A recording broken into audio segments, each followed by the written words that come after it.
இப்போ 2500 சொல்லியிருக்காரு மகளிருக்கு வந்து அந்த உதவித்தொகை வந்து சொல்லியிருக்காரு. அது கொடுப்பாங்களா கொடுக்க மாட்டாங்களா, அதுக்கு தமிழகத்தில் வந்து பட்ஜெட் இருக்கான்னு நமக்கு வந்து தெரியாது. ஏற்கனவே பார்த்தீங்கன்னா போக்குவரத்து துறை வந்து நஷ்டத்தில் வந்து இயங்கிட்டு இருக்கு. அதுக்கு கொடுக்க முடியுமான்னு தெரியாது. இல்லை சார், இப்போ விஜய் வருவார்னு யாருமே கணிக்கவே இல்லை, ஆனால் வந்தார். இப்போ விஜய் செய்ய மாட்டார், நம்ம சொல்றதை செய்யலாம் இல்லையா?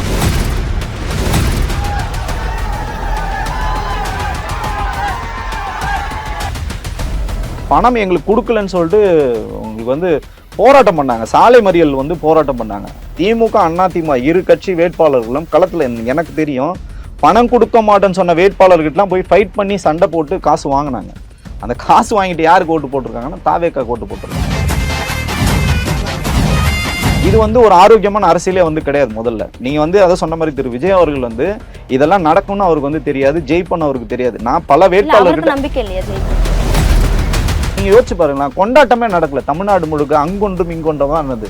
இதே திமுக அதிமுக வந்து ஜெயிச்சிருந்தா தமிழ்நாடு முழுக்க தெருக்கள் முழுக்க வந்து கொண்டாட்டங்கள் வந்து இருக்கும். மக்களே வெகுஜன மக்களே அந்த கொண்டாட்டத்தில் வந்து கலந்து இப்போ எல்லா சுகங்களையும் வந்து நீங்க திமுக கிட்ட இருந்து அனுபவிச்சிருப்பீங்க. திமுக கிட்ட இருந்து வாங்கிப்போ ராஜ்யசபா எம்பி உள்பட அங்க ராஜ்யசபா எம்பி வாங்கிட்டீங்க. இங்க வந்து 5 பேர் வந்து ஜெயிச்சிருக்காங்க உங்களுக்கு. அப்ப இதை எடுத்துட்டு போய் நீங்க அடக வைக்கிறது, அப்போ காங்கிரஸோட உண்மை தொண்டர்கள் வந்து உங்களை கேள்வி கேட்க மாட்டாங்களா? இல்ல காங்கிரஸ்க்கு இப்போ உண்மையான தொண்டர்கள் இங்க இருக்காங்களா தமிழ்நாட்டுல? நிச்சயமாக இருக்காங்க. அது இல்லாம ஒரு கட்சி இயங்கவே முடியாது. நான் ஓட்டு போடவே இல்லைங்க, நான் வந்து திமுக அதிமுக வேற கட்சியோ எதுக்கோ ஒன்று நாங்கள் போடுறவங்க தான். விஜய்க்கு வந்து வாக்களிக்க வேண்டிய நிர்பந்தத்துக்கு தள்ளப்பட்டது காரணம் எங்கள் குழந்தைங்க எங்கிட்ட ப்ராமிஸ் வாங்கிட்டாங்க. எங்கள் பேரம்பேத்திங்க எங்கிட்ட வந்து விஜய் அங்கிளுக்கு ஓட்டு போட்டு வந்தால் தான் நான் சாப்பிடுவேன்னு சொன்னாங்க. திரு விஜய் அவர்கள் கட்சியாக ஆரம்பிச்சு 2 வருஷம் தான் ஆகுது. ஸோ எல்லாரும் என்ன நினச்சாங்கன்னா அவ்வளோ தூரம் அவருக்கு வாக்கு வங்கி இருக்கா, கட்டமைப்பு இருக்கா அப்படின்லாம் வந்து நினச்சிட்டு இருக்கும்போது இது கட்சி வேலை பார்த்து ஆட்சியை பிடிச்சாங்கன்னா கிடையாது. இந்த முதல் முறையாக என்ன நடந்திருக்குன்னு பார்த்தீங்கன்னா கட்சியும் பார்க்கல, வேட்பாளரையும் பார்க்கல, ஒன்னே ஒன்று தான், அந்த முகம் வந்து விஜய், அந்த சிம்பிள் வந்து விசில். ஸோ இது எல்லா இடத்துலையும் பரவலாக இருக்கிறதுனால தான் பார்த்தீங்கன்னா நீங்கள் சொல்கிற மாதிரி அர்பன் இல்லாமல் ரூரல்லையும் எல்லா இடங்களையும் இது வந்து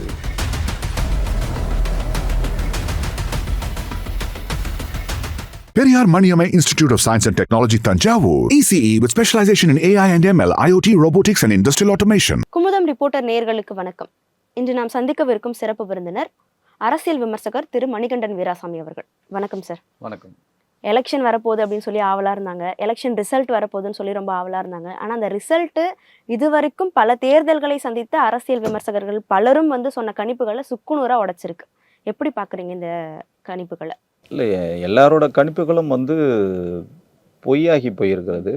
எல்லாருக்கும் வந்து இது எப்படி நடந்தது அப்படின்னு அதை கணிக்கிறதுக்குள்ளே இது முடிஞ்சிருக்கு. இந்த எலெக்ஷன் வந்து முடிஞ்சிருக்கு. எல்லாருமே வந்து பெருவாரியான அரசியல் விமர்சகர்கள், ஊடகங்கள், பத்திரிகைகள் எல்லாமே என்ன சொன்னாங்கன்னா திரும்பவும் வந்து திமுக தான் ஆட்சி அமைக்கிறதுக்கான வாய்ப்புகள். 2 ஊடகங்கள் வந்து பார்த்திங்கன்னா 2 கருத்து கணிப்பு அதிமுகவுக்கு ஃபேவராகவும், ஒரே ஒரு மை இண்டியா ஆக்சஸ் அது பார்த்திங்கன்னா தாவேக்கா ஆட்சி அமைக்க வாய்ப்பு இருக்குன்னு சொல்லிட்டு அவர் கூட பார்த்திங்கன்னா லாஸ்ட் மினிட்ல வந்து 70 சீட்டு குறையும்னு சொல்லிட்டு அவரும் வந்து அவர் கொடுத்த அந்த வாக்குறுதி வந்து பின்வாங்கிட்டார்.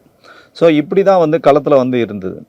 ஆனால் அது அந்த ட்ரெண்ட் வந்து எப்படி மாறிச்சு, ஒட்டுமொத்தமாக எப்படி இந்த பக்கம் ஓட்டு வந்து ஷிஃப்ட் ஆச்சுன்னு சொல்லிட்டு இப்போ வரைக்கும் யாருக்குமே வந்து புரியல. ஆனால் ஆஃப்டர் எலெக்ஷன் நம்ம வந்து எல்லாருக்கிட்டையும் நம்ம வந்து பேசும்போது எல்லாரும் சொல்கிறது என்னன்னு பார்த்தீங்கன்னா இந்த 2 திராவிட கட்சிகளுக்கும் மாற்றாக ஒருத்தரை வந்து ரொம்ப நாளாக வந்து முயற்சி பண்ணிக்கிட்டே இருக்காங்க. ஆனால் அந்த முயற்சிகள் வந்து தொடர்ச்சியாக தமிழகத்தில் வந்து நடக்கவே இல்லை.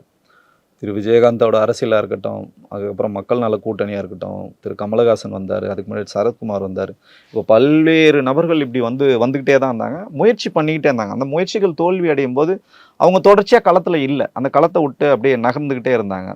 திரு விஜய் அவர்கள் கட்சியாக ஆரம்பிச்சு 2 வருஷம் தான் ஆகுது. ஸோ எல்லாரும் என்ன நினச்சாங்கன்னா அவ்வளோ தூரம் அவருக்கு வாக்கு வங்கி இருக்கா, கட்டமைப்பு இருக்கா அப்படின்லாம் வந்து நினச்சிட்டு இருக்கும்போது இது கட்சி வேலை பார்த்து ஆட்சியை பிடிச்சாங்கன்னா கிடையாது.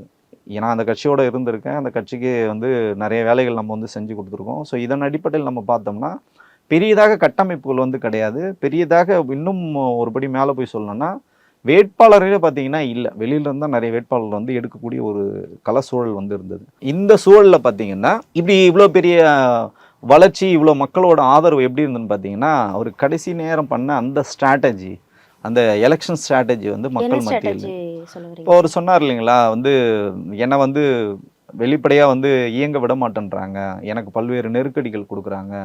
அதே மாதிரி குழந்தைகள்கிட்ட வந்து வேண்டுகோள் வைக்கிறாரு, விஜய் அங்கிளுக்காக உங்கள் அப்பா அம்மா கிட்ட பேசுங்க, தாத்தா பாட்டி கிட்ட பேசுங்க, எப்படி ஒரு ஐஸ்கிரீம் கடம் பிடிப்பீங்க, ஒரு கிண்டர் ஜாய் கடம் பிடிப்பீங்க, அந்த மாதிரி வந்து நீங்கள் வந்து விஜய் அங்கிளுக்கு தான் ஓட்டு போடணும்னு சொல்லிட்டு நீங்கள் கேட்கணும் போது அது பெருவாரியான தாக்கத்தை வந்து ஏற்படுத்து. இது முதல்ல அரசியல் நடைமுறை சட்டத்துக்கு வந்து எதிரானது. குழந்தைகளை வந்து தேர்தலுக்காகவோ இல்லை அந்த தேர்தல் பரப்புரைக்காகவோ இல்லை வந்து குழந்தைகளை வந்து இன்ஃப்ளூயன்ஸ் பண்ணுறதோ வந்து தவறான ஒரு அணுகுமுறை தான். பட் இப்போ நம்ம அதை பேசி ஒன்றும் பயன் இல்லை. அது வந்து பெருமளவில் தாக்கத்தை வந்து ஏற்படுத்துது. இப்போ பல்வேறு நபர்கள் வந்து சொல்கிறாங்க, நான் ஓட்டு போடவே இல்லைங்க, நான் வந்து திமுக, அண்ணா திமுக, வேறு கட்சியோ எதுக்கோ ஒன்று நாங்கள் போடுறவங்க தான். விஜய்க்கு வந்து வாக்களிக்க வேண்டிய நிர்பந்தத்துக்கு தள்ளப்பட்டது காரணம் எங்கள் குழந்தைங்க எங்கிட்ட ப்ராமிஸ் வாங்கிக்கிட்டாங்க, எங்கள் பேரம்பேத்திங்க எங்கிட்ட வந்து விஜய் அங்கிளுக்கு ஓட்டு போட்டு வந்தால் தான் நான் சாப்பிடுவேன்னு சொன்னாங்க. ஸோ இப்படிலாம் வந்து சூழல்கள் வந்து ஒட்டு மொத்தமாக மாறி இருக்குது. இந்த 1.5 கோடி ஓட்டு திமுகவுக்கும் 1 கோடி ஓட்டு அண்ணா திமுகவும் இருக்கிறதே பார்த்திங்கன்னா குறைஞ்சிருக்கு. அவங்களோட வாக்கு வங்கியே வந்து குறைஞ்சிருக்கு, எல்லாருக்குமே குறைஞ்சிருக்கு. விசிகா குறைஞ்சிருக்கு, எல்லாருமே வந்து ஷிஃப்ட் ஆகிருக்கு. ஷிஃப்ட் ஆகி தான் பார்த்தீங்கன்னா இந்த 35% வந்தது. பார்த்தீங்கன்னா அவருக்கு நானே கணிச்சது என்னென்னா 20% தான் கணிச்சோம். ஸோ அது வந்து இன்னும் ஒரு கூடுதலாக ஒரு 35% வந்துருக்கு. பட் எனிவே வந்து இன்னைக்கு தேதியில் யார் முதலமைச்சர் கேட்டினா திரு விஜய் அவர்கள் தான் முதல்வராக இருக்கார். இப்போ கட்டமைப்பு வசதிகள் அங்கே இல்லைன்னு சொல்லியிருந்தீங்க. கிட்டத்தட்ட சென்னையில் இருக்கக்கூடிய 16 தொகுதிகளில் 14 தொகுதிகளை வந்து பிடிச்சிட்டாங்க. திருவள்ளூரில் 10 தொகுதிகளில் 9 தொகுதிகளை பிடிச்சிட்டாங்க. அப்போ இப்படி சென்னை, திருவள்ளூர், காஞ்சிபுரம் இப்படின்றத பெருவாரியாக பிடிச்சிருந்தாலும் சென்னையில் தாண்டி மற்ற மாவட்டங்கள்லையும் நிறைய இடங்களை பிடிக்கிறத பார்க்க முடியுதே. இப்போ கட்டமைப்பு வசதி இல்லாத ஒரு கட்சிக்கு எப்படி இவ்வளோ கூட்டங்கள் சேர்ந்துச்சு? இல்லை, நாங்கள் அதுக்கப்புறம் எலெக்ஷனுக்கு அப்புறமும் நிறைய இடத்துல பேசுகிறோம், ஆய்வு பண்ணுறோம். அந்த வேட்பாளர் பேர் கூட அவங்களுக்கு வந்து தெரியல. வேட்பாளர் பேர் தெரியல, வேட்பாளர் வந்து பிரச்சாரத்துக்கு பெருமளவில் வந்து போகலை. இது எல்லாமே என்ன ஆயிடுச்சுன்னா, இப்போ நாங்கள் வந்து ஜல்லிக்கட்டை வந்து ஒருங்கிணைச்சோம். மெரினா ஜல்லிக்கட்டை வந்து ஒருங்கிணைக்கும் எங்களுக்கு ஒரு எக்ஸ்பீரியன்ஸ் கிடைச்சிது. முதல்ல நாங்கள் ஒரு 8 பேர் 10 பேர் தான் இருந்தோம். அதுக்கப்புறம் ஒரு 100 பேர் 500 பேர் ஆனோம். அப்போ என்ன ஆயிடுச்சுன்னா, ஊடகங்கள் இது பெருசாக வந்து பேசப்படும் போது என்ன ஆயிடுச்சுன்னா, மெரினா ஜல்லிக்கட்டுக்கு போகலையா, நீ சென்னையில் தானே இருக்க, நீ அந்த இடத்துல அவ்வளோ பெரிய போராட்டம் போகுது, அவ்வளோ பெரிய ஆர்ப்பாட்டம் போகுது, யங்ஸ்டர்ஸ்லாம் அங்கே வந்து போராடிட்டு இருக்காங்க, நீங்கள் வந்து போகலன்னா ஜல்லிக்கட்டில் போய் நீங்கள் பார்ட்டிசிபேட் பண்ணலன்னா நீ ஒரு தேச துரோகி மாதிரி தான் நீங்கள் எல்லோரும் பேசினாங்க. இப்போ நிறைய பேர் எனக்கே ஃபோன் பண்ணி சொல்கிறாங்க, சார் இந்த மாதிரி ஒரு போராட்டம் போயிட்டுருக்கு, எங்களை ஊர்லேருந்து ஃபோன் பண்ணி திட்டுறாங்க, யூஎஸ்லேருந்து ஃபோன் பண்ணி திட்டுறாங்க, நீ சென்னையில் தானே இருக்க, அங்கே மெரினாவில் அவ்வளோ பெரிய போராட்டம் நடந்துகிட்ருக்கு, நீ ஏன் போகல அப்படின்னு வந்து கேட்டாங்கல்ல. அந்த ட்ரெண்ட் எங்களுக்கு வந்து புதுசாக இருந்தது. நாங்கள் ஆரம்பிச்சது ஒரு 10 பேர் தான். ஆனால் 21 லட்சம் பேர் அந்த கூட்டத்தில் வந்து அந்த போராட்டத்தில் வந்து கலந்துக்கிட்டாங்க. மத்திய அரசாங்கத்தை எதிர்த்து நாங்கள் ஒரு சாமானியம், எதுவுமே தெரியாது, நம்ம வந்து சுதந்திரத்தை பார்த்ததே இல்லை, சுதந்திரத்துக்கு அவ்வளோ பெரிய ஒரு போராட்டம் நடந்தது. அதுக்கப்புறம் சுதந்திரத்துக்கு அப்புறம் நடந்த மிகப்பெரிய ஒரு எழுச்சி வந்து ஜல்லிக்கட்டு. இங்கே பற்ற வச்ச தீ பார்த்தீங்கன்னா எல்லா இடத்துலையும் பரவச்சு. ஆக்சுவலாக மதுரையில் தான் முதல்ல இதை ஆரம்பித்தாங்க. ஸோ இப்படி வந்து உலகம் முழுக்க 11 நாடுகளில் வந்து இந்த ஜல்லிக்கட்டு போராட்டத்துக்கு ஆதரவு, அப்போது ஊடகங்கள் வந்து தொடர்ச்சியாக வந்து எங்களுக்கு லைவ் போட்டாங்க. அதே மாதிரி தான் இது. இப்போ இந்த விஷயத்தை நம்ம எப்படி பார்க்குறோன்னா, திரு விஜய் அவர்களுக்கு வந்து நீங்கள் ஓட்டு போடலையா அப்படின்ற மாதிரி உறவினர்களுக்குள்ளே வந்து பேசுகிறாங்க. இப்போ கட்சிக்காரங்களே சொல்ல மாட்டாங்க, இந்த கட்சிக்கு ஓட்டு போடணும்லாம் சொல்லவே மாட்டாங்க. ஏன்னா மாறும், இந்த இடத்துல ஒரு வேட்பாளர் இருப்பாங்க, அந்த தொகுதியில் வேற ஒரு வேட்பாளர், என்னதான் அவங்க வந்து கட்சியை பார்த்தாலும் அந்த வேட்பாளரோட நடைமுறை, அவங்க மக்களுக்கு அவங்க வந்து செய்கின்ற அந்த சேவை, அவங்கள ப்ரீவியஸ் அவங்க எப்படிலாம் வந்து மக்களோட அணுகுனாங்க, எவ்வளோ நலத்திட்டங்கள் வந்து செஞ்சாங்க, கொடுத்த வாக்குறுதிகளை வந்து நிறைவேற்றின இதெல்லாமே பார்ப்பாங்க. கட்சியை தாண்டி வேட்பாளரையும் பார்ப்பாங்க. ஆனால் இந்த முதல் முறையாக என்ன நடந்திருக்குன்னு பார்த்தீங்கன்னா, கட்சியும் பார்க்கல, வேட்பாளரையும் பார்க்கல, ஒன்றே ஒன்று தான், அந்த முகம் வந்து விஜய், அந்த சிம்பிள் வந்து விசில். ஸோ இது எல்லா இடத்துலையும் பரவலாக இருக்கிறதுனால தான் பார்த்தீங்கன்னா, நீங்கள் சொல்கிற மாதிரி அர்பன் இல்லாமல் ரூரல்லையும் எல்லா இடங்களையும் இது வந்து. அப்போ அவர் சொன்னதே வந்து இங்கே நடைமுறையில் சாத்தியமாக இருக்கா? எல்லா இடத்துலையும் விஜய் தான் நிற்கிறாருன்னு நினச்சிக்கோங்க, எல்லார் வீட்லையும் விஜய் இருக்காருன்னு நினச்சிக்கோங்க, நீங்கள் போய் அழுத்த வேண்டியச்சுன்னா விசில்னு அவர் சொன்னதை மக்கள் வந்து நடத்தி காட்டுறாங்க. அதுதான் மக்கள் வந்து அதான் சொல்கிறேனே, இதை வந்து யங்ஸ்டர்ஸும் குழந்தைகளும் வந்து குறிப்பாக பெண்களும் இளம் பெண்களும் வந்து இதை வந்து பெருமளவில் இதை எடுத்துகிட்டு போனதை நம்ம கண்கூட நம்ம வந்து பார்த்தோம். ஸோ இதுதான் வந்து சாத்தியமாயிருக்கு. பட் எனிவே வந்து ஒரு புதிய அரசாங்கம் வந்து அமைஞ்சிருக்கு. ஸோ அவங்களுக்கு வந்து நம்ம வாழ்த்துக்கள் தான் வந்து சொல்லணும். ஓகே சார், இப்போ விஜய் தான் வந்து சிஎம் அப்படின்ற மாதிரி சொல்லியிருந்தீங்க. ஆனால் 108 இடங்களை மற்ற கட்சிகளை பார்க்குறப்ப இவங்க தான் அதிகமான இடங்களை வந்து ஜெயிச்சிருக்காங்க. ஆனாலும் இன்னும் ஆட்சி அமைக்க 10 to 11 இடங்கள் தேவைப்படுது அப்படின்ற பட்சத்தில் இது தொங்கு சட்டசபைன்ற மாதிரி தானே இருக்குது. இப்போ ஆட்சி அமைக்கிறதுக்கு யார் யார் வருவாங்க அப்படின்னு நினைக்கிறீங்க? அப்படி இல்லை வராமலே வந்து தொங்கு சட்டசபையே அமையுமா? இல்லை, அதாவது பார்த்தீங்கன்னா இது நிச்சயமாக தொங்கு சட்டசபை தான், அதில் எந்த விதமான மாற்று கருத்தும் கிடையாது. சிங்கிள் லார்ஜஸ்ட் பார்ட்டியாக தான் திரு விஜய் அவர்கள் இருக்கார். 118 இடங்கள் வந்து தேவை. 108 இடங்கள்ல ஒரு இடங்கள் திரு விஜய் அவர்கள் வந்து கண்டிப்பாக வந்து ராஜினாமா பண்ணி ஆகணும். திருச்சி கிழக்கு வந்து ராஜினாமா பண்ண போகிறார். அதுக்கப்புறம் பார்த்தீங்கன்னா உங்களுக்கு வந்து சபாநாயகர் வந்து ஒருத்தர் வரும்போது அதுவும் வந்து உங்களுக்கு கவுண்ட் எடுத்து அவர் வந்து சபையை நடத்துக்கிறவர் ஒரு பொதுவான ஒரு எம்எல்ஏவை தான் பார்ப்பாங்க அவங்க சட்டமன்ற உறுப்பினராக. அப்படின்னா உங்களுக்கு நீங்கள் சொல்கிற மாதிரி 10லேருந்து 11 இடங்கள் தேவை. இப்போ காங்கிரஸ் வந்து அறிவிச்சிருக்காங்க விஜயோட வந்து போகிறோன்னு. அது காரணம் என்னன்னு பார்த்தீங்கன்னா அவங்க இதுக்கு முன்னாடி எலெக்ஷனுக்கு முன்னாடியே பார்த்தீங்கன்னா காங்கிரஸ் வந்து திரு விஜய் அவர்களோட போகிறதுக்கு நிறைய முயற்சிகள் வந்து பண்ணாங்க. அப்போ ஒரு சில முற்போக்கு சிந்தனையாளர்கள் என்ன பண்ணாங்கன்னா தொடர்ச்சியாக நம்ம வந்து இந்தியா கூட்டணியை வந்து கட்டமைச்சிருக்கோம், அதில் வந்து திரு மு.க. ஸ்டாலினோட பங்கும் திமுகவோட பங்கும் நமக்கு வந்து பெருமளவில் இருந்திருக்கு, கை கொடுத்துருக்கு. அதே மாதிரி பார்த்தீங்கன்னா ஸ்வீப் அடித்தாங்க கடந்த நாடாளுமன்ற தேர்தலில் பார்த்தீங்கன்னா 40 இடங்களும் இங்கே 39 உங்களுக்கு பாண்டிச்சேரி சேர்த்து 40 இடங்களும் நம்ம ஜெயிச்சதுனால பெருவாரியான சப்போர்ட் உங்களுக்கு வந்து எல்லாத்துக்கும் பார்த்தீங்கன்னா திமுக தான் உங்களுக்கு சப்போர்ட் பண்ணாங்க. இப்போ டீலிமிட்டேஷனில் கூட பார்த்தீங்கன்னா கருப்பு சட்டை போட்டுக்கிட்டு அவ்வளோ ஆக்ரோஷமாக வந்து நாடாளுமன்றத்தில் வந்து பேசினாங்க. அப்போ காங்கிரஸ் வந்து பல்வேறு தளங்களில் வந்து இன்னும் சொல்லப்போனால் திரு ராகுல் காந்தி அவர்கள் தான் பிரதமர் வேட்பாளர் முதல்ல யார் வந்து அறிவிச்சாங்கன்னு பார்த்தீங்கன்னா திரு மு.க. ஸ்டாலின் தான் வந்து அறிவிச்சாங்க. அவர் தமிழகத்தை தாண்டி போயிட்டு மம்தா பானர்ஜி அதுக்கப்புறம் எல்லாரையும் வந்து அவர் தான் வந்து அரவிந்த் கெஜ்ரிவால் எல்லாரையும் வந்து ஒருங்கிணைச்சார்.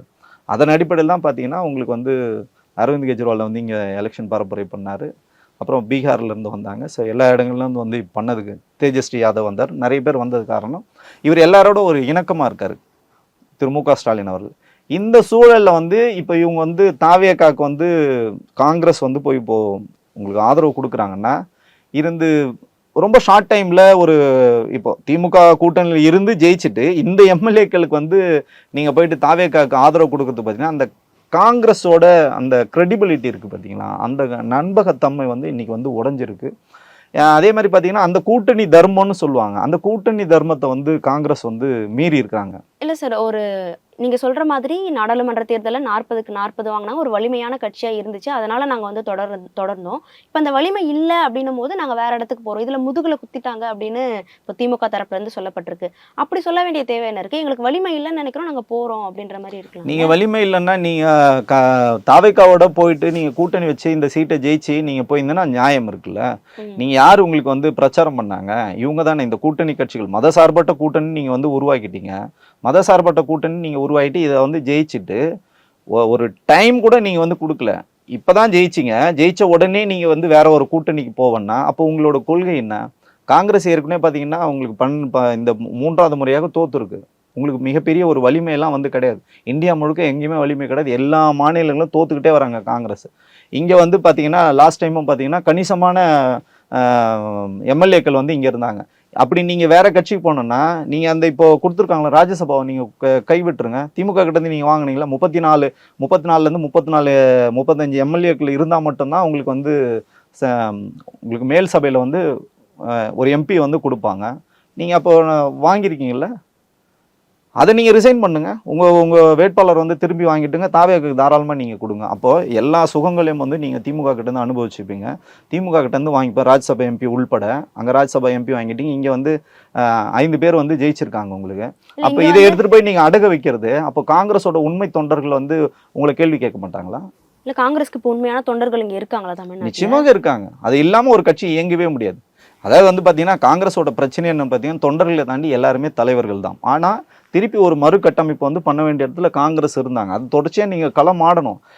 இப்போது திரு விஜய் அவர்கள் வந்து என்ன சொல்கிறாருன்னா கொள்கை எதிரி பாஜக அப்படின்னு சொன்னார், அரசியல் எதிரி திமுகன்னார். ஆனால் திமுக எதிர்த்து தான் இந்த எலெக்ஷனில் முழுக்க களம் ஆடினார். ஆனால் ஒரே ஒரு இடத்துல கூட பார்த்தீங்கன்னா பாஜகன்னு பேசவே இல்லை. அப்போது அவர் கொள்கை என்னன்னே உங்களுக்கு வந்து தெரியாது. அவர் வந்து பிஜேபியை ஆதரிக்கிற கொள்கை கூட போகலாம், நாளைக்கு 29 வந்து பிஜேபி கூட போகலாம், எப்படி வேணாலும் நடக்கலாம். களம் வந்து இது புதியது, திரு விஜய் அவர்களும் வந்து புதியது. இப்போது திமுக தலைவருக்கு வந்து மு.க. ஸ்டாலின் அவர்கள் எவ்வளோ தீர்க்கமாக இன்னைக்கு மத்திய அரசாங்கத்தை எதிர்த்து இங்கே வந்து போராடிக்கிட்டே இருந்தார். மும்மொழி கொள்கையாக இருக்கட்டும், நீங்கள் எதுவாக இருந்தாலும். ஸோ அந்த மாதிரி இப்போ டீலிமிட்டேஷனாக இருக்கட்டும், நிறைய வந்து எதிர்த்து வந்து போராடினார். திரு விஜய் அவர்கள் அந்த அளவுக்கு இன்னைக்கு பேசுவாரான்னு நமக்கு வந்து தெரியும். ஏன்னா புதியவர், நம்ம வந்து அவரை தவறு சொல்ல அவர் நம்ம அண்டர் எஸ்டிமேட்டும் நம்ம பண்ணல. அப்போது ஒரு வேளை அவர் வந்து பாஜகவோட போறாருன்னு நாளைக்கு ஒரு முடிவு எடுக்கிறாங்கன்னு வச்சுங்களேன், அப்போது காங்கிரஸோட நிலைமை என்ன? இங்கே திமுகவும் உங்களை வந்து திமுக கூட்டணி விட்டு வெளியேறிட்டீங்க. நீங்கள் திமுக மட்டும் பார்க்கக்கூடாது, இங்கே ஒரு மதசார்பற்ற கூட்டணி இருக்குது. இதில் வந்து விசிகே இருக்காங்க, இரு கம்யூனிஸ்டுகளும் வந்து இருக்காங்க. தாவேக்காவோட கூட்டணி இல்லை, அவங்க வந்து ரொம்ப தெளிவாக சொல்லிட்டாங்க. இந்திய முஸ்லீம் லீக் வந்து ஆல்ரெடி வந்து சொல்லிட்டாங்க, முஸ்லீம் லீக் வந்து சொல்லிட்டாங்க, இஸ்லாமிய அமைப்புகளில் சொல்லிட்டாங்க, இஸ்லாமிய கட்சிகளில் சொல்லிட்டாங்க, நாங்கள் வந்து தாவேக்காக்கு ஆதரவு கொடுக்க மாட்டோன்னு. விசிகா உள்ளிட்ட இந்த 2 கட்சிகளும் வந்து சொல்லிட்டாங்க, நாங்கள் அவங்களோட போக மாட்டோம். ஸோ இதிலிருந்து போயிருக்க ஒரே கட்சி. அதே மாதிரி தேமுதிகவோட நிலைமை வந்து மில்லியன் டாலர் கொஸ்டின் தான். அவங்க வந்து எப்படி போவாங்கன்னு நமக்கு வந்து தெரியாது. அவங்களும் இதே மாதிரி பார்த்தீங்கன்னா இதே ஸ்ட்ராட்டஜி யூஸ் பண்ணி அங்கே ஒரு மேல் சபையில் ஒரு எம்பி வாங்கியிருக்காங்க, இங்கே வந்து பார்த்தீங்கன்னா ஒரு எம்எல்ஏ வந்து ஜெயிச்சிருக்காங்க. ஸோ அவங்களோட நிலைப்பாடு தெரில. ஆனால் எனக்கு தெரிஞ்சு அவங்க வந்து போக மாட்டாங்கன்னு தான் நினைக்கிறோம் விஜயோட. ஓகே சார், இப்போ இந்த வெற்றி வந்து விஜய்க்கான வெற்றி இன்னொரு கோணத்திலையும் வந்து கேள்வி எழுப்புறாங்க. என்ன சொல்றாங்க அப்படின்னா, இது வரைக்கும் சாதி அடிப்படையில போடப்பட்ட வாக்குகள் இப்ப சாதியை பார்க்காம வாக்குகள் வந்து செலுத்தப்பட்டிருக்கு, காசு பணம் கொடுத்து வாங்கப்பட்ட ஓட்டுகள் இப்ப காசு பார்க்காம மக்கள் வந்து ஓட்டளிச்சிருக்காங்க அப்படின்னு ஒரு 2 கோணத்துல பாக்குறாங்க. சாதி நொறுங்கப்பட்டிருக்கு, காசு பணமும் வந்து இங்க வந்து செல்லா காசு ஆக்கப்பட்டிருக்கு அப்படின்னு சொல்றாங்க. உங்க பார்வையில எப்படி பாக்குறீங்க? இல்லை, அது வந்து தவறான ஒரு கண்ணோட்டம். அது ஏன் அப்படி சொல்கிறோன்னா, திரு விஜய் அவர்களே பார்த்தீங்கன்னா சாதி பின்புலத்தை பார்த்து தான் எல்லா வந்து வேட்பாளர்களே வந்து போட்டாங்க. ஓகே, எப்படி சொல்றீங்க? ஆமாம், பொது தொகுதியில் நீங்கள் வந்து அதிகமான தலித்துகளுக்கு நீங்கள் வாய்ப்பு கொடுத்தா நீங்கள் வந்து சொல்லலாம். இல்ல, அதுக்குமே சொல்றாங்களே 26 to 36 தலித் வேட்பாளர்கள் இருக்காங்க. இல்லை அதை தான் நான் வந்து சொல்கிறேன். அது எதன் அடிப்படையில் கொடுத்தாங்கன்னா, அவங்க உங்களுக்கு வந்து ஃபேவர் பண்ணாங்க. அவங்க என்ன டிமாண்ட் கேட்டாங்களோ அந்த டிமாண்டை வந்து கொடுத்தாங்க. அவர் தலித்தா நான் தலித்தாலாம் பார்க்கல, புரியுதுங்களா? அவருக்கு வந்து ஃபண்டு தேவைப்படுது, அந்த கட்சிக்கு வந்து நீங்கள் என்னெல்லாம் ஃபேவர் பண்ண முடியுமோ அதன் அடிப்படையில் தான் கொடுத்தாங்களே கண்டி, அவர் வந்து என்ன சமூகம் அப்படிலாம் வந்து பார்க்கல. அவர் வந்து தலித்துன்றதுக்காக மட்டுமே அவருக்கு வந்து வாய்ப்பு கொடுக்கல. அவர் என்ன மணி கொடுத்தாரு, எவ்வளோ பணம் கொடுத்தாருன்னு அப்படி பார்த்து தான் வாக்கு கொடுத்தாங்க, அவங்களுக்கு வந்து சீட்டு கொடுத்தாங்க, அப்படி தான் வாய்ப்புகள் கொடுத்தாங்களே கண்டி. அதை தாண்டி எதுவுமே கிடையாது. நீ இந்த சாதியை நாங்கள் உடைச்சிட்டோம் அப்படின்னு சொல்கிறதெல்லாம் பார்த்தீங்கன்னா அது வந்து முற்றுமாக களத்தில் அப்படி நடக்கலை. அதுதான் வந்து ரியாலிட்டியாகவும் இருந்தது. மக்கள் வாக்கு போட்டிருக்காங்க, அதில் நம்ம வந்து குறைமதிப்பிடணும். நீங்கள் என்னதான் நம்ம வந்து பேசினாலும் மக்கள் தான் இறுதி எஜமானர்கள். மக்களோட அந்த வாக்கு வந்து வலிமை இல்லாத ஒரு மிகப்பெரிய ஒரு வலிமை வாய்ந்தது. அதுக்கு நிச்சயமாக நம்ம வந்து மரியாதை கொடுக்குறோம். மாற்று சக்தி வேணும்னு வாக்களிச்சிருக்காங்க, அதில் நமக்கு எந்த விதமான மாற்று சிந்தனையும் கிடையாது. ஆனால் இதுக்காக நான் சாதி பாகுபாடு இல்லாமல், ஏன்னா எனக்கு தெரியும் அந்த கட்சியில் எவ்வளோ தூரம் சாதியை வந்து பார்க்குறாங்க, சாதியின் அடிப்படையில் எத்தனை பேருக்கு அந்த மாவட்ட செயலர் வந்து மறுக்கப்பட்டதெல்லாம் வந்து தாவேக்கால வந்து தெரியும். இது ஓவர் நைட்டில் இது வந்து மாறிடாது, ஓவர் நைட்டில் இது மாறவும் செய்யாது. ஆனால் புதிய முயற்சிக்கு நம்ம வந்து நிச்சயமாக வந்து அதை பாராட்ட தான் செய்யணும். அதை வந்து முற்றிலுமாக நம்ம வந்து மறுக்கலை. ஆனால் இது சாதியை உடைச்சிட்டாங்கன்னு சொல்றதுல நமக்கு பெருசாக உடன்பாடு இல்லை சார். இது காசு வாங்கிட்டு அவங்களுக்கு வந்து கொடுத்துருக்காங்க, அவங்க வந்து கேஸ்ட்டை பார்க்கல, எந்த கேஸ்ட்னு பார்த்து கொடுக்கல, இந்த கேஸ்ட்டை வந்து நான் அப்படி சொல்லல. வலிமை யாருக்கிட்ட, பண வலிமை யாருக்கிட்ட அப்படி கொடுத்திருந்தாலும் மக்கள் வந்து எல்லாருக்குமே தானே போட்டிருக்காங்க, அவங்களையும் தானே வர வச்சிருக்காங்க. அந்த மாதிரி இருக்கிற நான் அதுதான் சொல்றேனே, இந்த மக்கள் வந்து தெளிந்து வாக்களித்தாங்களான்னு நான் முதல்லயே உங்களுக்கு நான் தெளிவா சொல்லிட்டேன். அதான் சொல்றேன்னா, சிறிய குழந்தைகள் 4 வயசு குழந்தை, 5 வயசு குழந்தை, 10 வயசு குழந்தை சொல்லி நான் வாக்களிச்சேன்னு சொல்றாங்க, வாக்காளவே சொல்றாங்க. முதல்ல இங்க ஒரு ப்ராசஸ் இருக்கு. நான் யாருக்கு வாக்களிச்சேன்னு முதல்ல சொல்லவே கூடாது. நீங்க யாருக்கு வேணாலும் வாக்களிக்கலாம், நீங்க ஆனா கண்டிப்பா வாக்களிக்கணும். அதே மாதிரி பாத்தீங்கன்னா நீங்க பணம் வாங்காம வாக்களிக்கணும். ஆனா இந்த எலெக்ஷன்ல நீங்க பார்த்துருக்கலாம், நிறைய இடங்கள்ல வந்து பணம் எங்களுக்கு கொடுக்கலன்னு சொல்லிட்டு உங்களுக்கு வந்து போராட்டம் பண்ணாங்க, சாலை மறியல் வந்து போராட்டம் பண்ணாங்க. திமுக அதிமுக இரு கட்சி வேட்பாளர்களும் களத்தில் எனக்கு தெரியும் பணம் கொடுக்க மாட்டேன்னு சொன்ன வேட்பாளர்கிட்டலாம் போய் ஃபைட் பண்ணி சண்டை போட்டு காசு வாங்கினாங்க. அந்த காசு வாங்கிட்டு யாருக்கு ஓட்டு போட்டிருக்காங்கன்னா தாவேக்கா ஓட்டு போட்டிருக்காங்க. ஸோ இதுவும் வந்து இந்த வழக்கமும் வந்து நம்ம முற்றிலுமாக வந்து அடித்து ஒழிக்கப்பட வேண்டியது. இது ஒரு புதிய முயற்சி வந்திருக்கு, ஒரு புதிய அரசாங்கம் வந்த மாதிரியே இதுக்கப்புறம் இந்த எலெக்ஷனில் யாருமே இந்த பணம் கொடுத்து வாக்குகளை அறுவடை பண்ணுறதை நிறுத்தினாங்கன்னா உள்ளபடியே ஒரு நல்ல ஒரு ஜனநாயகம் வந்து அமையும். ஆனால் அதுக்கான வாய்ப்புகள் இந்த எலெக்ஷனில் வந்து நடக்கவே இல்லை. நிறைய இடங்கள்ல பார்த்தீங்கன்னா தாவக வேட்பாளர்களே பணம் கொடுத்தாங்க, நிறைய தொகுதிகளில் வந்து அவங்களே வந்து பணம் கொடுத்தாங்க. அதனால இது புதுசாக ஒரு மாற்றம் வந்துச்சு அப்படிலாம் நம்ம சொல்கிறோம். இது ஒரு அலை. அந்த அலை பார்த்தீங்கன்னா நல்லவன் கெட்டவன், படித்தவங்க படிக்காதவங்க, சாதியற்றவர்கள், இது எதுவுமே பார்க்காம அவங்களுக்கு தெரிஞ்சதெல்லாம் விஜய் வந்து சினிமாவில் எனக்கு பிடிக்கும், விஜய் வந்து எனக்கு ரொம்ப பிடிக்கும், என் பையன் வந்து விஜய் ரசிகராக இருக்கான், என் பேரை வந்து விஜய் ரசிகர், என் பேத்திக்கு வந்து விஜயை பிடிக்கும், யாருன்னே தெரியாது. அந்த விசில் சின்னம் பார்த்தீங்கன்னா ஒரு சில இடங்கள்லாம் 3வது ரோவில் இருந்தது, 30வது இடம், 16வது இடம், 18வது இடம், 40வது இடம்லாம் இருந்தது. தேடி போய் அவங்க வந்து அந்த விசிலை போடுறாங்கன்னா அவங்க மனதில் வந்து பதிவு வைக்கப்படுது. நீங்கள் விசிலுக்கு ஓட்டு போட்டால் தான் வீட்டுக்குள்ளே வரும். ஏன்னா முன்னாடி நிறைய நம்ம பார்த்தோமே, விசிலுக்கு ஓட்டு போடலன்னா சோத்துல விஷம் வச்சுருவான், நான் வந்து என் குழந்தைய கூட நான் கொலை பண்ணிடுவேன், நானே தற்கொலை பண்ணிப்பேன் அப்படின்லாம் சொல்லி இந்த பிளாக்மெயில் எமோஷன்லாம் அந்த களத்தில் வந்து நல்லா ஒர்க் அவுட் ஆயிருக்கு. அப்படி தான் வாக்களிச்சாங்க.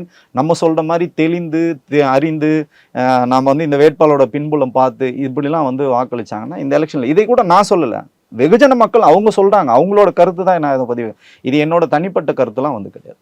ஓகே, இப்போ ஒரு சிலர் வந்து சோஷியல் மீடியாவில் பதிவிடுறத பார்க்க முடியுது. என்ன சொல்கிறாங்க அப்படின்னா, நான் வந்து விஜய் ஜெயிக்கணும் அப்படின்னு நினச்சேன், ஆனால் விஜய் முதல்வராக வரணும்னு நினைக்கல, விஜய் பழக்கப்பட்டுட்டு அதுக்கப்புறம் வரணும்னு நான் நினச்சேன், ஸ்டாலின் தோப்பார்னு எனக்கு தெரியாது, ஸ்டாலின் நாங்கள் விஜய்க்கு ஓட்டு போட்டாலும் ஸ்டாலினுக்கு பெருவாரியாக வாக்குகள் வரும், அவர் ஜெயிச்சிருவாருன்னு நினச்சி தான் விஜயாவது ஜெயிக்க வைக்கணும்னு ஓட்டு போட்டோம், ஆனால் இப்படி மாறும்னு நினைக்கல, இப்போ ஒரு என்ன ஆட்சி செய்ய போகிறாருன்னு தெரியலையே, பயமாக இருக்கே அப்படின்னு போடுறதையும் பார்க்க முடியுது. ஆமாம், நிச்சயமாக அது உண்மைதான். அது என்னன்னா பெருவாரியாக இளைஞர்கள் வந்து இதில் வேலை பார்த்து தான் நம்ம வந்து பார்க்கணும். அவங்க வந்து கடுமையாக வந்து வேலை பார்த்தாங்க. முழுக்க முழுக்க நீங்கள் வந்து சோசியல் மீடியா நீங்கள் எடுத்தீங்கன்னா முழுக்க அந்த கேம்பெயினிங் முழுக்க பார்த்தீங்கன்னா சோசியல் மீடியா களத்துக்கே வந்து போகல.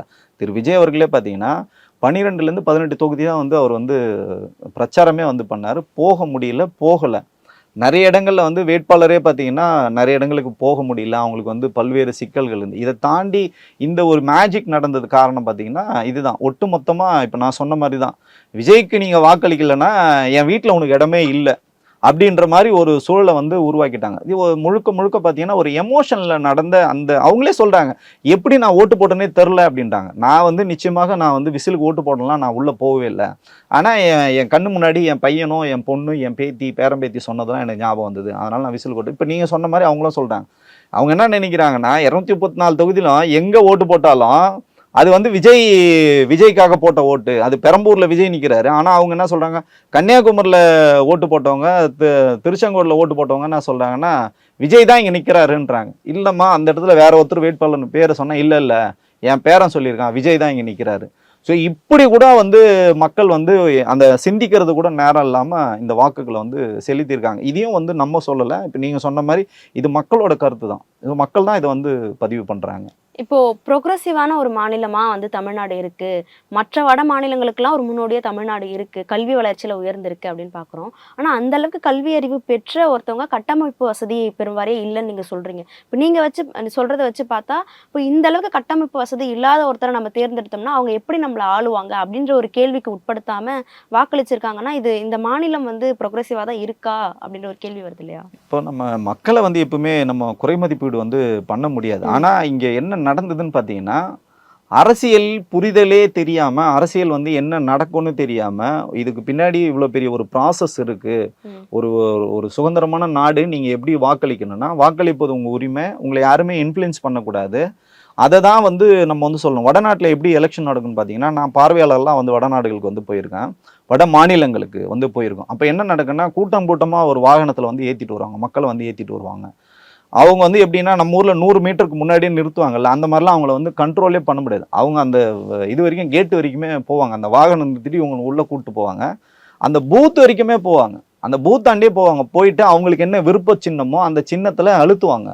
கேட்டால் என்ன சொல்லுவாங்கன்னா, அவங்களுக்கு வந்து அது போட தெரியாது, ஓட்டு போட தெரியாது, அவங்களுக்கு எதுவுமே தெரியாது. ஒரு வெறும் 100 ரூபாய் பணத்தை கொடுத்து அவங்கள கூப்பிட்டு போயிட்டு அவங்க என்ன விரும்புகிறாங்களோ அந்த சின்னத்துக்கு வந்து போட்டு, நிறைய இடத்துல வேட்பாளரை வந்து நின்றுட்டு இருப்பார், அங்கேயே நின்றுட்டு இருப்பார், வாசலே நின்றுட்டு இருப்பார். இந்த நீங்கள் சொல்கிற இந்த கட்டமைப்பு, இந்த சட்ட திட்டம் எல்லாமே பார்த்தீங்கன்னா தென்னிந்தியாவில், அதுவும் குறிப்பாக வந்து தமிழ்நாட்டில் இதெல்லாம் நம்ம வந்து பார்த்துருக்கோம். அந்த மாதிரி இது மாறிடுச்சான்னு நமக்கு ஒரு உள்ளபடியே ஒரு அச்சம் இருக்குது. அந்த ஜனநாயகம்னு ஒன்று இருக்குது பார்த்தீங்களா, அந்த தேர்தல் ஜனநாயகம் வந்து நீங்கள் வந்து குழி தோண்டி இன்றைக்கி புதைச்சிட்டிங்கன்னா அதை அறுவடை பண்ண போகிறது யாருன்னு பார்த்தீங்கன்னா மக்கள் தான், வெகுஜன மக்கள். இப்போ ஒன்றும் இல்லை, இன்னும் புரிகிற மாதிரி நம்ம சொல்லணும்னா, இப்போ விஜய் அவர்களுக்கு வந்து 35% பேர் வாக்களிச்சிருக்காங்க. அப்போது விஜய்க்கு எதிராக 65% பேர் இருக்காங்க. நீங்கள் அந்த 15% ஓட்டு போடாதவங்களை விட்டுட்டா கூட கிட்டத்தட்ட உங்களுக்கு 40லேருந்து 45%, 50% வந்து 50% வந்து விஜய்க்கு எதிராகவும் 35% விஜய்க்கு ஆதரவாக போட்டிருக்காங்க. இப்போ வந்து சொல்கிறாங்க ஒன்றும் இல்லை, இப்போ 2500 ரூபா சொல்லியிருக்காரு மகளிருக்கு வந்து அந்த உதவித்தொகை வந்து சொல்லியிருக்காரு. அது கொடுப்பாங்களா கொடுக்க மாட்டாங்களா, அதுக்கு தமிழகத்தில் வந்து பட்ஜெட் இருக்கான்னு நமக்கு வந்து தெரியாது. அதே மாதிரி பார்த்தீங்கன்னா எல்லாருக்கும் இலவச பயணம்னு சொல்லியிருக்காரு. ஏற்கனவே பார்த்தீங்கன்னா போக்குவரத்து துறை வந்து நஷ்டத்தில் வந்து இயங்கிட்டு இருக்கு. அதுக்கு கொடுக்க முடியுமான்னு தெரியாது. இல்ல சார், இப்போ விஜய் வருவார்னு யாருமே கணிக்கவே இல்லை, ஆனா வந்தாரு. இப்போ விஜய் செய்ய மாட்டார் நம்ம சொல்றதை செய்யலாம் இல்லையா? இல்ல அததான் சொல்றேன். இப்போ சிக்கல் எங்க இருக்குன்றதை நான் சொல்றேன். இப்போ அதே மாதிரி பாத்தீங்கன்னா அவர் வந்து அண்ணன் சீரு அந்த மாமன் சீர்லாம் வந்து சொல்லியிருக்காரு. இதெல்லாம் நிச்சயமாக சாத்தியம் இல்லாத ஒன்று. 6 சிலிண்டர் கொடுக்கறது சாத்தியம் இல்லாத ஒன்று. நீங்க சிலிண்டர் கொடுக்கணும்னு நினைச்சாலும் கொடுக்க முடியாது. அதெல்லாம் மத்திய அரசாங்கத்தோட உதவியோட தான் நீங்க வந்து செய்ய முடியும். இப்ப பிரச்சனை என்ன நடக்கும்னா, இதெல்லாம் நீங்க செய்யணும் முற்படும் போது விலைவாசி ஏறும். இப்போ நீங்க வந்து 1 கிலோ அரிசி 50 ரூபாய்க்கு நீங்க இன்னைக்கு வாங்குறீங்கன்னா அது 60 ரூபாயோ 70 ரூபாய்க்கோ வந்து விற்கப்படும். யாரெல்லாம் வாங்கணும்னா, விஜய்க்கு வாக்களித்த இந்த 35% மட்டும் இது வந்து விலைவாசி ஏற்ற போகிறது கிடையாது. 100% ஓட்டு போடாது இருப்பான் பார்த்தீங்களா, ஒரு 15%, அவன் ஓட்டே போட வரல. 80% 85% நமக்கு வந்து போலிங் ஆச்சு. மீதி 15% வரவே இல்லை, ஓட்டு போடவே வரல. பார்த்தீங்களா, 35% செய்த மக்கள் இந்த நல்லதா கெட்டதா அதுக்குள்ள நான் போகலை. இவங்க பண்ணாங்கல்ல, இதுக்கு நீங்க 65% மக்களுக்கு தண்டனை கொடுக்குறீங்க. இது வந்து ஒரு ஆரோக்கியமான அரசியலே வந்து கிடையாது. முதல்ல நீங்க வந்து அதை சொன்ன மாதிரி திரு விஜய் அவர்கள் வந்து இதெல்லாம் நடக்கும்னு அவருக்கு வந்து தெரியாது, ஜெயிப்பன்னு அவருக்கு தெரியாது. நான் பல வேட்பாளர்கிட்ட நம்பிக்கை இல்லையா ஜெயிப்போம்? நிச்சயமாக கிடையாது. நான் பல ஜெயிச்ச பல வந்து சட்டமன்ற உறுப்பினர்கிட்ட பேசுறேன். உண்மையை சொல்லியா நீ ஜெயிப்பன்னு நினைச்சா உங்களுக்கு தெரியாதா?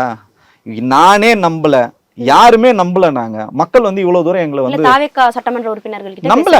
நிஜமா சொல்றேன், யாருமே நம்பல. அவங்களுக்கே வந்து பிரமிப்பா இருக்கு. அந்த பிரமிப்புல இருந்து நீங்க யோசிச்சு பாருங்களா, கொண்டாட்டமே நடக்கல தமிழ்நாடு முழுக்க. அங்கொன்றும் இங்கொன்றும் தான் இருந்தது.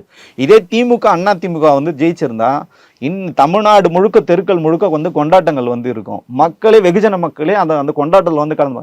எந்த மக்களுமே வெளியில வரல. ஒரு கில்ட்டி ஃபீல்ல இருக்குன்னு சொல்றாங்க. நாங்க எத்தனையோ பேர்கிட்ட பேசுவோம், சார் எனக்கு அசிங்கமா இருக்கு, எனக்கு ஒரு கில்ட்டி ஃபீல் இருக்கு. நாங்க வந்து அதிமுக காரங்க, அவங்க அதிமுக தான் ஜெயிக்கும்னு நாங்க நினைச்சோம். அவ்வளவு தூரம் நாங்க வேலை பார்த்தோம். ஆனா தாவேக்கா வந்திருக்கு, எங்களுக்கு வந்து புரியவே இல்லை அப்படின்னா அவங்க என்ன சொல்றாங்க, எங்க வீட்டுல இந்த பசங்களே எங்களை இன்ஃப்ளூயன்ஸ் பண்ணாங்க. நாங்களே இது வரைக்கும் ரெட்டை இலை தவிர எம்ஜிஆர் காலத்தில் ஆரம்பிச்சு இன்னைக்கு வரைக்கும் எடப்பாடி வரைக்கும் நாங்கள் ரெட்டை இலை தாண்டி ஓட்டு போட்டதே கிடையாது, யாருக்குமே போட்டதே கிடையாது. ஆனால் முதல் முறையாக நாங்கள் விசிலுக்கு ஓட்டு போட்டோம். அந்த மாதிரி பிளாக்மெயில் எமோஷனல் வந்து எங்கள் வீட்டில் வந்து பண்ணுறாங்க அப்படின்னு சொல்லும்போது, ஸோ இது வந்து எந்த அளவுக்கு இது வந்து போய் சேரும் மக்கள்கிட்ட வந்து தெரியாது. இல்லை, இப்போ ஒரு மாற்றம் வேணும் அப்படின்றது தான் பெருவாரியா இளைஞர்கள் சொன்ன ஒரு விஷயம். எங்களுக்கு வந்து மாற்றம் வேணும், மாற்றம் வேணும். எந்த மாதிரியான மாற்றத்தை வந்து இவங்க விரும்புறாங்க? எந்த மாதிரியான மாற்றத்தை தாவேக்கா கொடுக்க இருக்கு?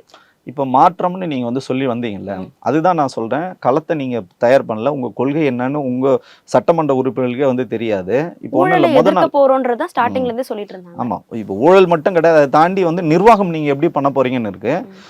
நாளே ஒருத்தர் பாத்தீங்கன்னா, அந்த தாவேக்கா கட்சியோட வடசென்னையை சார்ந்த ஒருத்தர் பாத்தீங்கன்னா போக்சோ வழக்குல வந்து கைதாகிறார். நாள் இன்னும் நீங்க வந்து ஆட்சி அமைக்கவே இல்லை, ஆர்கே நகர்ல வந்து ஒருத்தர் வந்து கைதாகிறாரு. அதே மாதிரி பார்த்தீங்கன்னா ராயபுரம் சட்டமன்ற உறுப்பினர் திரு தாமு அவர்கள் பார்த்தீங்கன்னா, அவர் பிறந்த நாளுக்கு வந்து 2 அடி நீளம் உள்ள கத்தியை வச்சு கேக் வந்து வெட்டுறாரு. அது பக்கத்தில் இருக்க தம்பி லேலாமணி வந்து தடுக்கிறார், இது தவறுன்ற மாதிரி அவர் வந்து சுட்டி காட்டுறார். ஆனாலும் அவருக்கு வந்து தெரியல, அந்த அந்த என்ன சொல்றேன்னா, முதல் முறையாக வந்து ஜெயிச்சிருக்காரு. அந்த வெற்றி களிப்பு அதை எப்படி கொண்டாடணும்னு வந்து தெரியல. குறைஞ்சபட்சம் நமக்கு வந்து தெரியும், ஒரு சோசியல் மீடியாவில் இந்த மாதிரி ஒரு அருவாலை வச்சுட்டு நீங்கள் வந்து ஒரு ரீல்ஸ் போட்டாலே அவங்க மேலே வந்து சட்டப்படி நடவடிக்கைலாம் குறைஞ்சபட்சம் அவங்களுக்கு வந்து ஓராண்டு வரைக்கும் அவங்க வந்து சிறை தண்டனை வந்து இருக்கு. ஒரு சட்டமன்ற உறுப்பினர், அதுவும் யாரை ஜெயிச்சிருக்காருன்னு பார்த்தீங்கன்னா, உங்களுக்கு வந்து டெபாசிட் இலக்கு வச்சிருக்காரு. அதிமுகவில் தொடர்ச்சியாக வந்து ஜெயிச்சுட்டு இருந்த திரு ஜெயக்குமார் அவர்கள் வந்து தோல்வி அடைய வச்சிருக்காரு. அப்போ விஜய் உங்களுக்கு எவ்வளோ பெரிய ஒரு ஓப்பனிங் கொடுத்துருக்காரு. திரு கேவி தாமே சொல்றாரு, நான் ஒரு சாதாரண ஆட்டோக்காரரு, என்னை வந்து இவ்வளோ தூரம் ஜெயிக்க வச்சது நான் இல்லை, திரு விஜய் அவர்கள். அப்போ விஜய் அவர்கள் பேரை காப்பாற்றணும்னு நீங்கள் நினச்சிங்கன்னா, நீங்கள் அந்த மாதிரி ஒரு பொதுவெளியில் அத்தனை கேமரா இருக்குது, ஒரு முதல் முறையாக நீங்கள் வந்து ஒரு சட்டமன்ற உறுப்பினராக இருக்காங்க, உங்களோட பொறுப்புன்னா அதில் நீங்கள் எவ்வளோ கவனமாக இருக்கணும். அப்போ நீங்கள் அந்த கேட்க வெட்டுறீங்க, இன்றைக்கி அவர் மேலே வழக்கு பதிவு வந்து செய்கிறாங்க. ஸோ இதை வந்து நம்ம எப்படி பார்க்குறது? இது வந்து ஒரு ஆரம்பமே உங்களுக்கு இப்படி இருக்கும்போது, அப்போ இன்னும் 5 ஆண்டுகள் வந்து இருக்குது. அப்போ இத்தனை சட்டமன்ற உறுப்பினர் இருக்காங்க, அவங்களுக்குலாம் என்ன உங்கள் நெறிமுறைப்படுத்த முடியும், எப்படி அவங்கள கையாள முடியும், இதெல்லாமே இருக்குது. சட்டம் ஒழுங்கை பற்றி அவங்க பேசுகிறதுனால நம்ம இதை சொல்கிறோம். அவர் சொன்னதில் முக்கியமான காரணம் பெண்களுக்கு பாதுகாப்பு இல்லைன்னு சொல்கிறார். இப்போ நாளே உங்கள் கட்சியை சார்ந்தவனே வந்து போக்சோல வழக்கில் வந்து உள்ளே போகிறான். ரெண்டாவது நீங்கள் என்ன சொல்லுங்க, சட்டம் ஒழுங்கு சரியில்லை, திமுக வந்து சட்டம் ஒழுங்கை கெடுத்து குட்டி சோறு ஆக்கிடுச்சுன்னு சொல்லுங்க. உங்கள் சட்டமன்ற உறுப்பினர் அவர் வந்து இன்னும் எம்எல்ஏவே பதவியே ஏற்றுக்கல, அதுக்குள்ளே அவர் வந்து சட்டம் ஒழுங்கு வந்து சீர்குலைக்கிற வேலையில் அவர் பண்ணார். இப்போ நமக்கு அச்சமாக இருக்குது, பொதுமக்கள் வந்து எப்படி வந்து இதெல்லாம் எதிர்கொள்ள போகிறாங்க. இது திரு விஜய் அவர்களுக்கே இது மிகப்பெரிய ஒரு சவாலாக தாங்க, இவங்கெல்லாம் அவர் எப்படி எதிர்கொள்ள போகிறாரு. ஸோ அப்படிலாம் வந்து அது வந்து $1 மில்லியன் கொஸ்டினாக தான் நம்ம பார்க்குறோம். இல்லை இப்போ இந்த மாதிரி விஷயங்கள்லாம் மிக மிக வன்மையாக கண்டிக்கக்கூடிய ஒரு விஷயமா தான் இருக்குது. ஒரு குழந்தையை பாலியல் சீண்டல் பண்ணுறதா இருக்கட்டும், இல்லை அறிவால வச்சு அதை வந்து கொண்டாட்டமாக போடுறதா இருக்கட்டும். ஆனால் இந்த மாதிரி விஷயங்கள் வந்து மற்ற கட்சியிலும் நடந்திருக்கிறத பார்க்க முடியுது இல்லையா? இப்போ பாலியல் சீண்டல் தூத்துக்குடியிலையும் வந்து திமுகவில் இருக்கிற ஒரு நிர்வாகி வந்து ஒரு குழந்தைய வந்து பாலியல் சீண்டல் பண்ணதா இருக்கட்டும், இல்லை ரவுடிசமாக இருக்கட்டும், பல இடங்களில் நடந்ததை பார்க்க முடியுது இல்லையா? அப்போ இவங்களும் கேட்பாங்களே நீங்கள் பண்ணலையா அப்படின்ற ஒரு கேள்வி இருக்கும் இல்லையா? கரெக்ட். அதுக்கு தான் உங்களுக்கு வந்து தண்டனை வந்து கொடுத்துட்டாங்க மக்கள். நீங்க என்ன சொன்னீங்க, திமுகவும் சரியில்லை, அதிமுகவும் சரியில்லை, காங்கிரஸும் சரியில்லை, பிஜேபியும் சரியில்லை, நாங்க தான் மாற்று, நாங்க தூய சக்தின்னு தானே நீங்க சொல்லி முன்னாடி வைக்கிறீங்க. நீங்க வச்சது என்ன, ஒரு புதுமையா நாங்க வரோங்க, எதுவுமே கிடையாதுங்க. அப்படியே இந்த உலகத்தை அப்படியே இவர் சொல்லுவார் பாத்தீங்களா, காவிரி எப்படி எடுத்துட்டு வருவாடா அப்படின்னு சொல்லிட்டு வடிவேலு கிட்ட கேட்கும்போது பாட்டில் எடுத்துன்னு வந்து காவிரி தண்ணி எடுத்துன்னு வந்து ஊத்துவார்ல, அந்த மாதிரி அப்படியே இங்க இருக்கிறத தூக்கி நான் அங்க வச்சிருவோம் நீங்க தானே அப்படி சொல்லியிருக்கீங்க. அப்போ உங்க தொண்டர்களுக்கோ உங்க கட்சிக்காரங்களோ உங்களை சட்டமன்ற உறுப்பினருக்கோ நீங்க ஏன் ஒரு அறிவுறுத்தல் பண்ணலன்னு கேட்கிறேன் நான். நாளே வரும்போதே ஆரம்பமே அமக்கலமா இருக்குதுன்ற மாதிரி நீங்க தான் சொல்றீங்க தூய சக்தி. ஆமாங்க, திமுக சரியில்லை, அண்ணா திமுக சரியில்லை, மக்கள் தான் திமுக அண்ணா திமுக புறந்தள்ளிட்டாங்களே, அவங்களுக்கு வாய்ப்பு கொடுக்கலையே. அப்போ உங்களுக்கு ஒரு வாய்ப்பு கொடுத்துருக்காங்கன்னா அந்த வாய்ப்பை நீங்க எப்படி பயன்படுத்த போறீங்கன்னு மிகப்பெரிய ஒரு சேலஞ்ச் இருக்குல்ல. அப்போ நீங்க ஆரம்பத்திலே நீங்க எப்படி சர்க்கிள் பண்றீங்க. இது சட்டம் ஒழுங்கு பிரச்சனை, இது வந்து பாத்தீங்கன்னா பாலியல் பிரச்சனை. ஸோ இதெல்லாம் வந்து கடந்து வரணும்னா இவங்க தான் இதை வந்து ப்ரூவ் பண்ணோம் கடுமையா. இந்த 2 நபர், ஒருத்தருக்கு வந்து பாத்தீங்கன்னா நிச்சயமாக வந்து அவருக்கு வந்து போக்சோ போட்டாச்சு, வெளியில வரதுக்கு வாய்ப்பு இல்லை. இவர் சட்டமன்ற உறுப்பினரா நீங்க வந்து பதவி ஏற்கிறதுக்கு முன்னாடி இப்படி பண்ணாருன்னா விஜய் அவர்கள் ஒரு கண்டன அறிக்கையாவது கொடுக்கணும், அவர் மேல கடுமையான நடவடிக்கை எடுக்கணும். அது அப்பதான் வந்து மக்கள் மத்தியில பரவாயில்ல, விஜய் வந்து டிரான்ஸ்பரண்டா இருக்காரு, யாரா இருந்தாலும் நடவடிக்கை எடுப்பாருன்னு. அதே மாதிரி மித்த பிற சட்டமன்ற உறுப்பினர்களுக்கும் ஒரு கட்சி நிர்வாகிகளுக்கும் ஒரு பயத்தையும் ஒரு அச்சத்தையும் வந்து ஏற்படுத்தும். அப்பதான் வந்து மக்கள் உங்களை நம்பி வாக்களிச்சிருக்காங்களே, அப்போ அவங்களுக்கு நீங்க செய்கின்ற ஒரு கடமையா வந்து இருக்கும். Periyar Maniamai Institute of Science and Technology, Tanjavur. ECE with specialization in AI and ML, IoT, robotics and industrial automation.